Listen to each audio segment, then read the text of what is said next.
Hello guys, welcome back to the medico brothers. तो जैसा कि आप सभी लोगों को पता है, नीट यूजी 2025 की काउंसलिंग स्टार्ट हो चुकी है।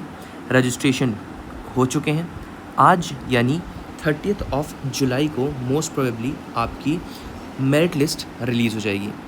ठीक है, तो ये मेरिट लिस्ट जो आपकी रिलीज़ होने वाली है, इसके लिए आपको कुछ ध्यान रखना पड़ेगा, कुछ चीज़ों का आपको ध्यान रखना पड़ेगा कि जैसे ही मेरिट लिस्ट रिलीज़ होती है उसके बाद आप क्या करोगे।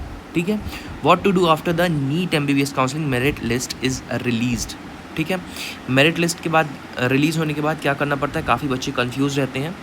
वो डायरेक्टली प्रायोरिटी लिस्ट पे ध्यान देते हैं। वो सोचते हैं कि प्रायोरिटी लिस्ट हमें बनानी है, हमें कॉलेज की चॉइस फिलिंग, चॉइस लॉकिंग करनी है, और काफ़ी चीज़ें ऐसी हैं जिन पे वो ध्यान नहीं देते हैं, जो कि एक बहुत बड़ी उनकी मिस्टेक है।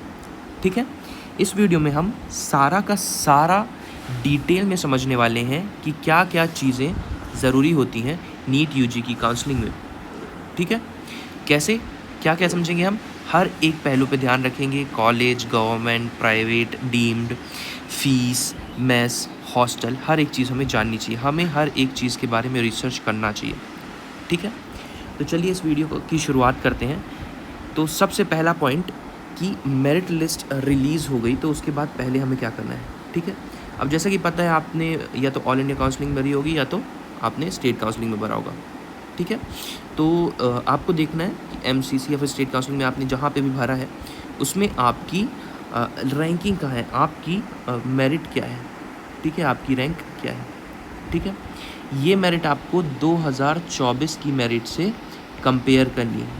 ठीक है, ये आपको हेल्प करेगी पहचानने के लिए कि 2024 में 2025 में, है ना, क्या डिफरेंस है। 2024 में आपने किस रैंक पे कौन सा कॉलेज मिला था, वही उसी से रेफरेंस लेकर के आपको 2025 का भी एक प्रेफरेंस लिस्ट, एक एस्टिमेट बनाना है, और वैसे ही आपको प्रेफरेंस या प्रायोरिटी फिल करना है। ठीक है, ये चीज़ आपको थोड़ा सा जानना पड़ेगा, इसलिए आपको कंपैरिजन वीडियो देखना पड़ेगा। अब उसके बाद जो सेकंड नंबर में पॉइंट है, उसमें हमें क्या करना है, what information you must know before filling choices. ठीक है, कौन कौन सी इन्फॉर्मेशन आपको पता होनी चाहिए चॉइस फिल करने से पहले। ठीक है, एक और वीडियो मैं बना रहा हूँ, ये आज दोपहर तक अप्रॉक्स पड़ जाना चाहिए। ठीक है, उसमें क्या है, मैं बताऊँगा कि आप प्रायोरिटी लिस्ट कैसे बनाओ, प्रेफरेंस लिस्ट कैसे बनाओ। बहुत सारे ऐसे फैक्टर्स हैं जो बच्चे मिस कर देते हैं, और प्रायोरिटी लिस्ट तो बना लेते हैं और फिर बाद में उन्हें रिग्रेट होता है कि काश मैंने इस तरीके से प्रायोरिटी लिस्ट बनाई होती तो जाके मुझे अच्छा कॉलेज मिल रहा होता, मेरे घर के पास मिल रहा होता, मुझे और बेहतर अपॉर्चुनिटी मिल रही होती उस कॉलेज में। ऐसे रिग्रेट होते हैं बच्चों को, क्योंकि MBBS में आकर के समझ में आता है कि कौन सा कॉलेज कैसा है। वो सारी की सारी चीज़ें हम प्रायोरिटी लिस्ट वाले वीडियो में कवर कर रहे होंगे। ठीक है, तो चलिए देखते हैं कि कौन कौन सी इन्फॉर्मेशन आपको चॉइस फिलिंग से पहले पता होना चाहिए। ठीक है, तो आपको मेडिकल कॉलेज के बारे में रिसर्च करना है, या तो आप NMC की साइट पे करिए या तो कॉलेज की स्पेसिफिक साइट पे करिए, आपको वहाँ पे मिल जाएगा। ठीक है, सबसे पहले college name and type. Name basically क्या कह रहा है, या तो ये गवर्नमेंट हो सकता है, प्राइवेट हो सकता है, डीम्ड हो सकता है, ये आपको पता करना है। ठीक है, फिर आपको पता करना है कि किस यूनिवर्सिटी से ये एफिलिएटेड है। ठीक है, सेंट्रल यूनिवर्सिटी, स्टेट यूनिवर्सिटी, ये बहुत हेल्प करता है आपको चीज़ों को समझने के लिए कि कॉलेज कहाँ पे स्टैंड करता है। ठीक है, अब देखिए जो सीट कॉलेज आपके चॉइस फिलिंग में आप करोगे वो तो NMC रिकॉग्नाइज्ड होंगे, बट स्टिल आप एक बार चेक कर लेना कि क्या वो कॉलेज NMC रिकॉग्नाइज्ड है या नहीं। ठीक है, उसके बाद आपको क्या करना है, दूसरे नंबर में प्रीवियस ईयर कट ऑफ्स। जो मैंने कहा ना आपको थोड़ा टाइम पहले कि 2024 की मेरिट लिस्ट से कि 2024 में स्टेट रैंक हो या ऑल इंडिया रैंक हो, इसमें किस रैंक पे आपको कौन सा कॉलेज अलॉट हुआ था, उसी के अकॉर्डिंग आपको 2024 में चॉइस फिलिंग करनी है, तो आपको सेम कॉलेज मिल सकता है।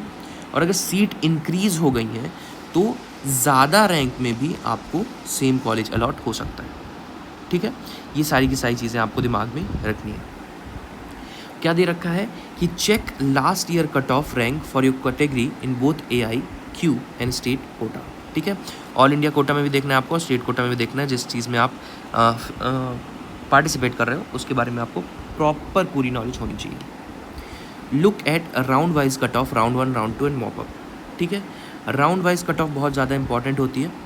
ठीक है, काफ़ी चैनल यूट्यूब चैनल पे आपको मिल गया होगा राउंड 1, राउंड 2, राउंड 3 का। हम भी अपने चैनल पे अपलोड कर देंगे अगर आप लोग कहेंगे, क्योंकि राउंड 1, राउंड 2, राउंड 3 के कट ऑफ से आपको समझ में आ जाएगा कि हाँ, जो आप कॉलेज एक्सपेक्ट कर रहे हो वो आपको किस राउंड में मिलेगा, पहले, दूसरे या तीसरे, उसके हिसाब से आप रिस्क लोगे, है ना। अगर आपको पहले राउंड में मिल रहा होगा तो वेल गुड, बहुत बढ़िया, आपको अपग्रेड करने की आवश्यकता नहीं है। लेकिन अगर सेकेंड राउंड में मिल रहा होगा तो आपको अपग्रेड करना पड़ेगा और मॉपअप के लिए फिर आपको डिफरेंट स्ट्रैटेजी ही अपनानी पड़ेगी, ठीक है। अब उसके बाद फ़ीस की हम बात करते हैं, ठीक है। फ़ीस के ऊपर भी एक वीडियो मैं लाने वाला हूँ। Fees structure for Madhya Pradesh medical college MBBS और BDS की आपकी फ़ी जो है, फ़ी का स्ट्रक्चर जो है वो रिलीज़ हो चुका है, ठीक है। अब ध्यान से देखिए, ट्यूशन फ़ी लगभग सारे गवर्नमेंट मेडिकल कॉलेज की सेम रहने वाली है, ठीक है, लेकिन प्राइवेट में आपकी डिफ़र करेगी। तो ये आपको दोनों देखना है कि अगर आप गवर्नमेंट टारगेट कर रहे हो तो गवर्नमेंट की फ़ी क्या है, अगर आप प्राइवेट टारगेट कर रहे हो तो प्राइवेट की फ़ी क्या है, ठीक है। हॉस्टल की फ़ी एनुअली, ठीक है, ये भी आपका सेम गवर्नमेंट और प्राइवेट डिफरेंट जाएगा। गवर्नमेंट बहुत कम है, प्राइवेट थोड़ा सा ज़्यादा होती है। उसके बाद मेस के चार्जेस आपको देखने हैं। मेस बहुत ज़्यादा इम्पॉर्टेंट होता है। क्यों इम्पॉर्टेंट होता है? क्योंकि आपको 5 साल वहीं से लाइक अपनी मील लेनी है, सारी की सारी चीज़ें लेनी है। तो आप हॉस्टल का मेस ले रहे हो या बाहर का मेस ले रहे हो, आप कैसी चीज़ों को मैनेज कर रहे हो, क्या मेस बहुत ज़्यादा महंगा है लेकिन क्वालिटी वाइज फूड ख़राब है, ये सारी की सारी चीज़ें आपको ध्यान रखनी है। सिक्योरिटी डिपॉजिट रिफंडेबल या नॉन रिफंडेबल, ठीक है, ये उतना फैक्टर प्ले नहीं करता है। आपकी नॉलेज में है अगर ये चीज़ तो अच्छी बात है, नहीं है तो भी कोई दिक्कत नहीं है। सबसे ज़्यादा मिसलेनियस फ़ी है जो कि प्राइवेट कॉलेज के बच्चों को थोड़ी सी दिक्कत देती है, ठीक है। गवर्नमेंट कॉलेज में मिसलेनियस फ़ी नहीं लगती है, ये मेनली प्राइवेट कॉलेज के लिए है। प्राइवेट कॉलेज में बहुत ज़्यादा मिसलेनियस फ़ीस लगती है, तो आपको पता होना चाहिए कि आपकी मिसलेनियस फ़ी क्या बुक्स पे जा रही है, क्या लाइब्रेरी में जा रही है, क्या लैब्स में जा रही है, क्या गेम्स में जा रही है ना, किस में कितनी जा रही है, कितना लगेगा, किस कॉलेज में कितना लग रहा है, ये सारी की सारी इन्फॉर्मेशन आपको होनी चाहिए। मिसलेनियस फ़ी के साथ आपको स्कॉलरशिप के बारे में पता होना चाहिए कि आपको स्कॉलरशिप में कौन सी फ़ी पे करनी है, कितना स्कॉलरशिप के थ्रू आ जाएगा, ये सारा का सारा इन्फॉर्मेशन आपके पास होना चाहिए। अब देखिए, बॉन्ड एंड सर्विस, ये बहुत ज़्यादा इंपॉर्टेंट है। हर स्टेट में ध्यान से सुनिएगा, रूरल सर्विस बॉन्ड और सीट लिविंग बॉन्ड है। हर स्टेट का डिफरेंट हो सकता है, कुछ स्टेट्स का सिमिलर भी हो सकता है। तो मध्य प्रदेश के लिए जो रूरल सर्विस बॉन्ड है वो आपका 10 लाख का होता है और सीट लिविंग बॉन्ड होता है वो आपका 30 लाख का होता है। ये आपको एफिडेविट बनवाना पड़ता है, 2000 का लगभग ये बनता है और 15,000 का आई गेस ये बनता है, ठीक है। आई थिंक ये 5,000 का बनता है, मुझे अब उतना याद नहीं आ रहा, बट हाँ 5,000 का आपका रूरल सर्विस बॉन्ड का एफिडेविट बनता है और सीट लिविंग बॉन्ड बनता है आपका 15,000 का, ठीक है।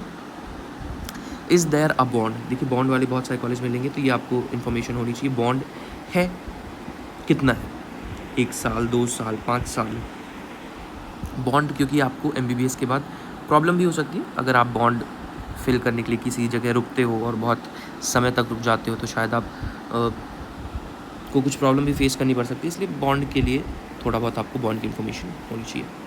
How many years of service required, यही मैंने जो बोला आपका, ठीक है। और पेनल्टी क्या है, पेनल्टी मैंने आपको बता दिया कि रूरल सर्विस बॉन्ड अगर आप छोड़ना चाहते हो तो 10 लाख आपको पे करना पड़ता है। MBBS की सीट अगर लीव करते हो तो आपको 30 लाख रुपये पे करने पड़ते हैं, ठीक है। उसके बाद नेक्स्ट पॉइंट पे चलते हैं, हॉस्टल फैसिलिटीज़। हॉस्टल फैसिलिटीज़ में बता देना चाहता हूँ कि क्या हॉस्टल मैंडेटरी है, ठीक है। गवर्नमेंट मेडिकल कॉलेज में मैंडेटरी नहीं है, लेकिन प्राइवेट मेडिकल कॉलेज में फर्स्ट ईयर में हॉस्टल आपका मैंडेटरी है, ठीक है। ये चीज़ आपको याद रखनी है। रूम टाइप जैसे सिंगल है, डबल है, ट्रिपल है, शेयरिंग है या फिर डॉम है ना, ये सारी की सारी इन्फॉर्मेशन होनी चाहिए। कुछ बच्चे प्रेफर करते हैं अकेले रहना, कुछ बच्चे अकेले रहना प्रेफर नहीं करते हैं, कुछ लोग साथ में रहना चाहते हैं, तो ये सारी की सारी इन्फॉर्मेशन आपको होनी चाहिए। सेपरेट बॉयज़ और separate hostel for boys and girls, ये तो अब हर जगह अवेलेबल है ना, तो इस चीज़ के बारे में आपको ज़्यादा ध्यान नहीं देना है। और कौन सी चीज़ है, जैसे लॉन्ड्री है, वाईफाई है बाथरूम में, आपको MBBS के दौरान लॉन्ड्री करने का समय तो बहुत कम मिलने वाला है, ठीक है। वॉशरूम आपका क्लीन होना चाहिए, अच्छा होना चाहिए, ये आपको ज़रूर देखनी है। आप पता कर सकते हो जिस कॉलेज में आप इंटरेस्टेड हो, जिस कॉलेज में आप एडमिशन लेना चाहते हो वहाँ के सीनियर्स से। वाईफाई तो चलिए हर जगह आपको मिल ही जाएगा। उसके बाद नेक्स्ट फैक्टर कौन सा है, मेस। मेस तो आप जानते हो 5 साल आपको मील लेना है, तो आप और आपके पेरेंट्स उस चीज़ के बारे में ध्यान देंगे, ठीक है। अब मेस में आपको क्या देखना है, वेज नॉन वेज अवेलेबिलिटी। अगर आप बात कर रहे होगे पब्लिक मेस का या फिर हॉस्टल मेस का, तो नॉन वेज मिलने की प्रोबेबिलिटी कम है। ठीक है, इसके लिए शायद आपको बाहर से एक मेस लगवाना पड़ेगा। अब मंथली मेस चार्ज कितना है, इस चीज़ के बारे में आपको पता होना चाहिए। अगर आप हायर सिटीज़ में ले रहे हो, महंगे सिटीज़ में ले रहे हो, तो थोड़ा सा महंगा होगा, पर अगर आप नॉर्मल सिटीज़ में ले रहे हो तो कंपेरेटिवली थोड़ा कम होगा। और student review on food quality, ये सारी की सारी चीज़ें आप कोरा पे जा करके सर्च कर सकते हो। कोरा पे आपको अच्छा खासा इसके बारे में बता दिया जाएगा। आप कॉलेज का नेम डालो और वहाँ की चीज़ें जो भी आपका क्वेश्चन है वो सर्च करो, आपको मिल जाएगा। ठीक है, उसके बाद लोकेशन एंड सेफ्टी। ठीक है, गवर्नमेंट मेडिकल कॉलेज तो बहुत पहले से इस्टेब्लिश है। वो एक ऐसी जगह इस्टेब्लिश है हर जगह की जहाँ पे अच्छी खासी सिक्योरिटी आपको प्रोवाइड की जाती है। ठीक है, थोड़ा बहुत आपको प्राइवेट का ज़रूर देखना पड़ सकता है, लोकेशन कहाँ पे है, सेफ्टी कहाँ पे है। लोकेशन आपके ट्रैवल के दौरान भी काफ़ी ज़्यादा मायने रखती है। अगर आपके घर से बहुत ज़्यादा दूर है तो आपको जाने आने में काफ़ी ज़्यादा तकलीफ़ होगी, दिक्कत होगी, इसलिए लोकेशन का आपको ध्यान रखना है। सिटी में है, रूरल एरिया में है, कहाँ पे है। काफ़ी ऐसे प्राइवेट मेडिकल कॉलेजेस हैं जो कि शहर से थोड़ा सा दूर बने हुए हैं, है ना, इस चीज़ का आपको ध्यान रखना चाहिए। रेलवे स्टेशन के पास है, एयरपोर्ट के पास है, बस स्टैंड के पास है, मतलब ऐसी जगह आपका कॉलेज हो जहाँ से आपका ट्रांसपोर्ट भी ईजी हो। इन चीज़ों के बारे में आपको ध्यान रखना है। सेफ्टी ऑफ सराउंडिंग एरिया, जैसा मैंने कहा, इस चीज़ के बारे में भी आपको पता करना है। Climate and language of region. ठीक है, लैंग्वेज अगर चेंज होती है तो आपको बहुत ज़्यादा प्रॉब्लम फेस करनी पड़ सकती है अगर आप दूसरे स्टेट में जाकर के कॉलेज ले रहे हो थ्रू ऑल इंडिया कोटा, है ना, इसलिए इन चीज़ों का भी आपको ध्यान देना है। ये एक इम्पॉर्टेंट फैक्टर है आपका कॉलेज चूज़ करते वक्त। ठीक है, उसके बाद अगर बात की जाए क्लिनिकल एक्सपोजर। ठीक है, क्लिनिकल एक्सपोजर क्यों है, क्यों काम आता है, मैं आपको बता देना चाहता हूँ कि सेकेंड ईयर ऑफ MBBS के बाद या सेकेंड ईयर से, ठीक है, आपकी पोस्टिंग स्टार्ट होती है। ठीक है, पोस्टिंग स्टार्ट होती है तो आपको हॉस्पिटल विज़िट करना पड़ता है, और हॉस्पिटल विज़िट में आपको PGs, टीचर्स, कंसल्टेंट सभी आपको सिखाते हैं, पढ़ाते हैं। पेशेंट्स को ट्रीट कैसे किया जाता है, हर चीज़ आपको बताई जाती है। ठीक है, तो ये ज़रूरी है। तो number of patient in OPD and IPD। OPD यानी जो पेशेंट्स बाहर आकर के अपने आप को दिखा कर चले जाते हैं, IPD जो पेशेंट भर्ती होते हैं। बस आप इतना समझिए, इसके बारे में डिटेल में आप जब MBBS में आओगे तो समझ जाओगे। ठीक है, तो पेशेंट फ्लो आपको पता होना चाहिए कॉलेज का कि अच्छा है, कम है, ज़्यादा है, ये चीज़ आपको पता होनी चाहिए। Does it have a busy attached hospital, यानी हॉस्पिटल है या नहीं है। काफ़ी ऐसे नए मेडिकल कॉलेज हैं जिनमें हॉस्पिटल नहीं है, तो वो एक नेगेटिव इम्पैक्ट ही डालता है, पॉजिटिव इम्पैक्ट नहीं है। उसके बाद रियल हैंड्स ऑन ट्रेनिंग, कि आपको ट्रेनिंग के दौरान आपको सुना जाता है, आपको परफॉर्म करने दिया जाता है, जो भी आपकी एक्टिविटीज़ हैं, येस और नो, वो चीज़ भी आप भी डिपेंड करती है। उसके बाद अगर देखा जाए faculty and infrastructure, faculty and infrastructure के बारे में मैं आपको ये बात बता देना चाहता हूँ कि जो पुराने मेडिकल कॉलेज हैं, ओल्ड, है ना, वो प्रेफर किए जाते हैं। क्यों प्रेफर किए जाते हैं, क्योंकि वहाँ की फैकल्टी बहुत पुरानी है, बहुत एक्सपीरियंस्ड है। ठीक है, इसलिए लोग प्रेफर करते हैं। इंफ्रास्ट्रक्चर है, वेल डेवलप्ड है, बहुत सारे वहाँ पे इक्विपमेंट्स हैं, हर चीज़ वहाँ पे आपको प्रॉपर्ली मिल जाती है। लेकिन न्यू मेडिकल कॉलेज ख़राब नहीं है, मैं आपको बता देना चाहता हूँ। जब नए मेडिकल कॉलेज में अलॉटमेंट होता है टीचर्स का, तो बुलाया जाता है उन्हें पुराने मेडिकल कॉलेजेस से। जैसे हमारे कॉलेज से भी बहुत सारे वेल एक्सपीरियंस्ड रेप्यूटेड डॉक्टर्स यहाँ से गए हैं डिफरेंट नए मेडिकल कॉलेजेस में, और वो बहुत अच्छा पढ़ाते हैं। तो न्यू और ओल्ड में अब ज़्यादा फ़र्क नहीं रह गया है। अब क्वालिटी और एक्सपीरियंस ऑफ टीचर की ज़रूर बात कर सकते हैं कि यहाँ जो ओल्ड है, ओल्ड मेडिकल कॉलेज, वहाँ पे ज़्यादा एक्सपीरियंस टीचर मिलेंगे, और क्वालिटी की अगर आप बात करोगे तो वो भी क्वालिटी ज़्यादा रहेगी हर चीज़ की। ठीक है, और टीचर्स की क्वालिटी की बात करोगे तो मैं आपको बता देना चाहता हूँ कि MBBS में हर एक टीचर बहुत ही अच्छा होता है ना। बस आपको समझना है कि उनके पढ़ाने का तरीका कैसा है। अगर आपने वो चीज़ ग्रैस्प कर ली, पकड़ ली, तो आपको हर टीचर का कंसेप्ट और कैसे पढ़ाते हैं वो चीज़ आपको आसानी से समझ में आ जाएगी। उसके बाद लैब्स, लेक्चर हॉल और लाइब्रेरी के बारे में भी आपको पता होना चाहिए। ऐसे कॉलेज जिनमें 24/7 लाइब्रेरी की सुविधा रहती है, वो प्रेफर करना ज़रूरी है, क्योंकि लाइब्रेरी आपका बहुत ही ज़्यादा ज़रूरी होता है MBBS के लिए। ठीक है, उसके बाद इंटरनेट एक्सेस, डिजिटल क्लासरूम्स, क्या ये सब है, ये भी एक इम्पॉर्टेंट फैक्टर है।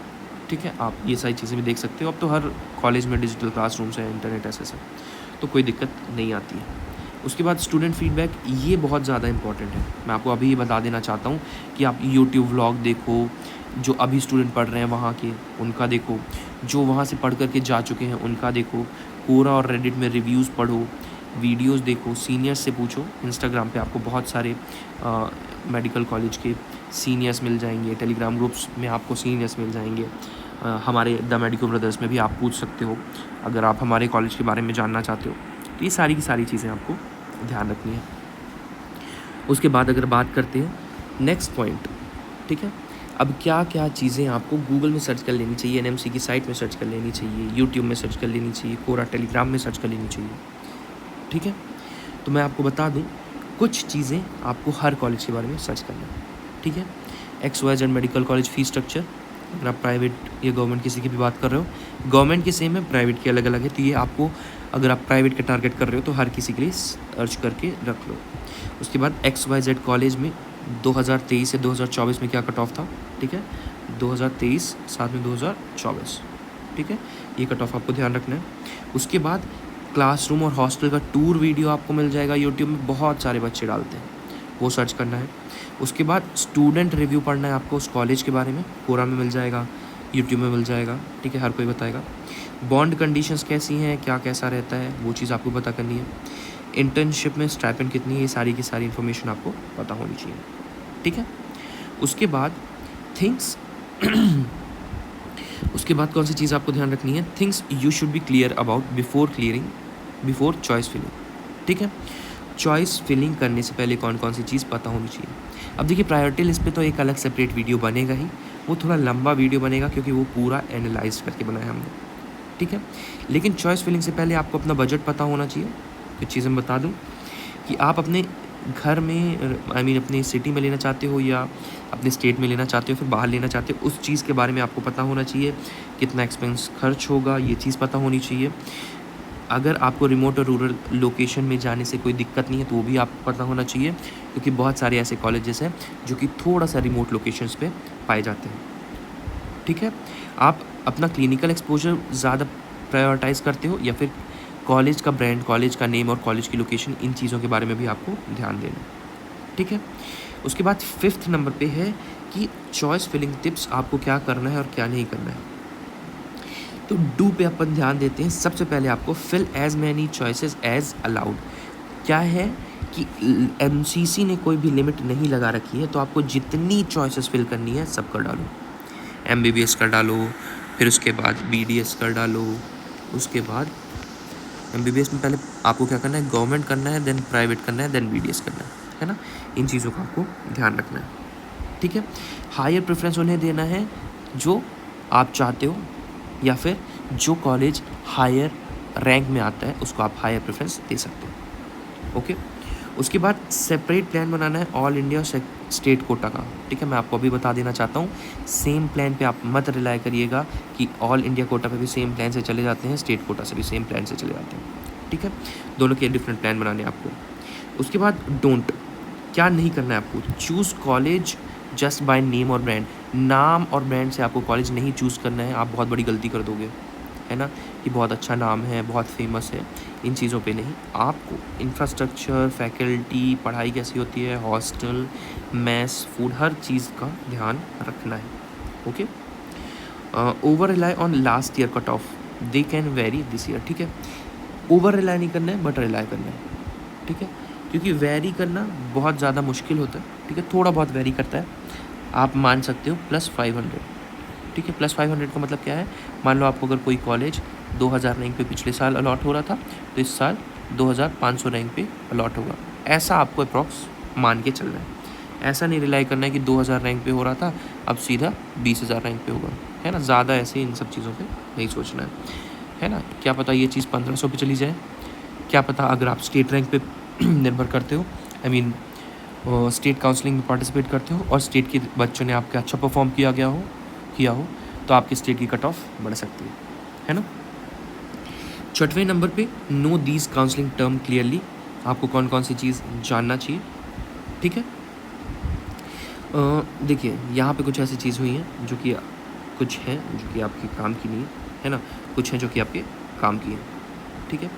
मैं सारी चीज़ें पढ़ देता हूँ, आपको एक बार ध्यान रखना है। Freeze, lock and confirm your seat, ये ज़रूरी है आपको सीट को लॉक करना, कन्फर्म करना।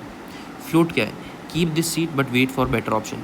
फ्लोट में बेसिकली करना क्या पड़ता है, आपको एक एफिडेविट बनवाना पड़ता है, उसके बाद आपको दूसरे कॉलेज में अपग्रेड करना होता है, ठीक है।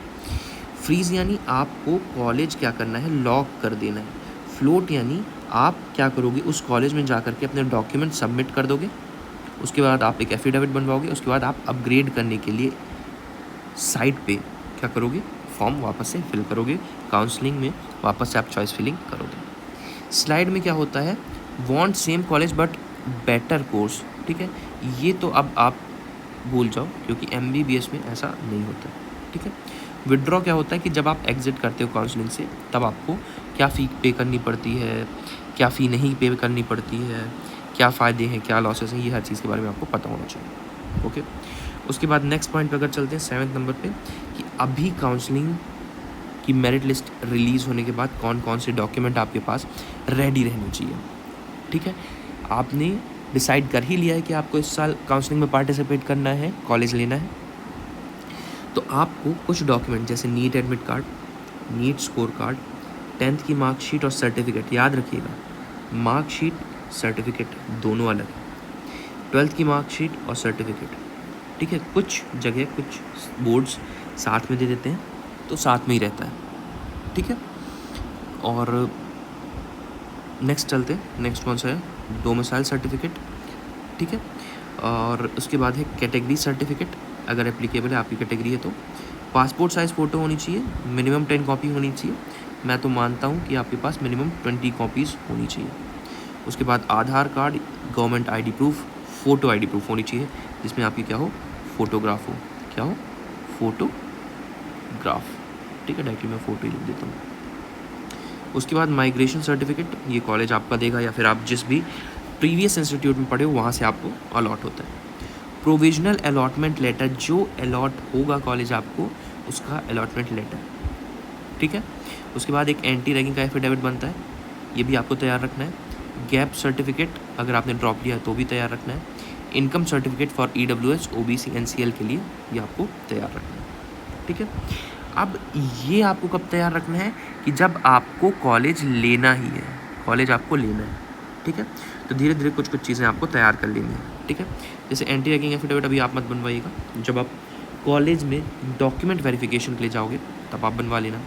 गैप सर्टिफिकेट आप अभी बनवा सकते हो, इनकम सर्टिफिकेट अभी आप बनवा सकते हो, ठीक है। ये चीज़ें आपको अभी से बनवा के रखनी है। माइग्रेशन सर्टिफिकेट तो होगा ही आपके पास, आधार, ये सारी की सारी चीज़ें आपके पास पहले से होंगी, ठीक है। उसके बाद कौन कौन सी और चीज़ें जिस पे आपको ध्यान देना है, कि अदर इम्पॉर्टेंट कंसिडरेशन, इस कॉलेज NMC अप्रूव्ड, आप चेक कर लीजिए NMC में अप्रूव्ड है या नहीं है। उसके बाद internship valid for PG NEET, ठीक है। ये तो चलिए ये कोई फैक्टर नहीं हुआ, इस चीज़ पे आप ध्यान मत दीजिए। उसके बाद RPG seats available in the college, क्या PG सीट्स हैं उस कॉलेज में। काफ़ी बच्चे प्रेफर करते हैं कि सेम कॉलेज से UG और PG कर लो। उसके बाद पेड इंटर्नशिप है या अनपेड इंटर्नशिप है, मैं बता दूं MBBS में तो आपको पेड ही मिलेगी। कैसी मिलेगी आपको, पेड इंटर्नशिप ही मिलेगी, ठीक है। उसके बाद लोकल लैंग्वेज बैरियर तो नहीं है, इन चीज़ों का आपको ध्यान रखना है। Are there PG hostel outside stay options if hostel is full, बाहर PG है या फिर हॉस्टल्स हैं, उन चीज़ों के बारे में भी आपको पता होना चाहिए, और क्या वहाँ का एक्सपेंस है, क्या बजट है, कैसी चीज़ें हैं, हर चीज़ आपको पता करके रखनी है अभी से, ठीक है। नेक्स्ट पॉइंट कौन सा है, क्या चीज़ आपको ध्यान रखनी चाहिए, नेक्स्ट पॉइंट है use this platform to help you decide. YouTube में आप सर्च करिए, बहुत अच्छा एक प्लेटफॉर्म है जहाँ से आपको सारी की सारी इन्फॉर्मेशन मिल जाएगी। कोरा और रेडिट से आपको इन्फॉर्मेशन मिल जाएगी, और official sites like mcc.nic.in for all India counselling, dme.mp online.gov.in for Madhya Pradesh counselling, ठीक है। और ऐसे डिफरेंट स्टेट्स की डिफरेंट काउंसलिंग होती है, यहाँ से आपको काफ़ी इन्फॉर्मेशन मिल जाएगी, ओके।